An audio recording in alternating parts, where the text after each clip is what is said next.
Voici donc le discours de Victor Hugo à la tribune de l'Assemblée constituante le 15 septembre 1848.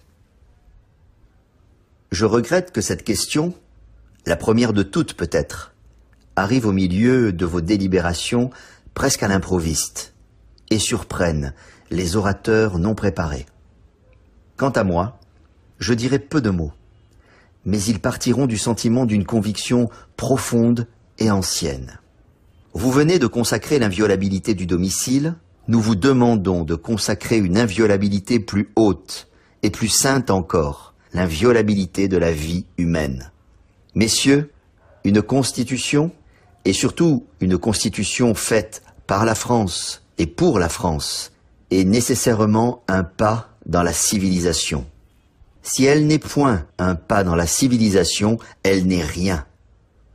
Eh bien, songez-y. Qu'est-ce que la peine de mort? La peine de mort est le signe spécial et éternel de la barbarie. Partout où la peine de mort est prodiguée, la barbarie domine. Partout où la peine de mort est rare, la civilisation règne. Messieurs, ce sont là des faits incontestables. L'adoucissement de la pénalité est un grand et sérieux progrès. Le XVIIIe siècle, c'est là une partie de sa gloire, a aboli la torture. Le XIXe siècle abolira la peine de mort. Vous ne l'abolirez peut-être pas aujourd'hui, mais n'en doutez pas, demain vous l'abolirez, ou vos successeurs l'aboliront. Vous écrivez en tête du préambule de votre Constitution, ouvrez les guillemets, en présence de Dieu, fermez les guillemets. Et vous commenceriez par lui dérober à ce Dieu ce droit qui n'appartient qu'à lui, le droit de vie et de mort.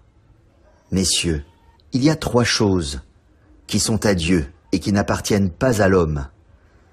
L'irrévocable, l'irréparable, l'indissoluble. Malheur à l'homme s'il les introduit dans ses lois. Tôt ou tard, elles font plier la société sous leur poids, elles dérangent l'équilibre nécessaire des lois et des mœurs, elles ôtent à la justice humaine ses proportions.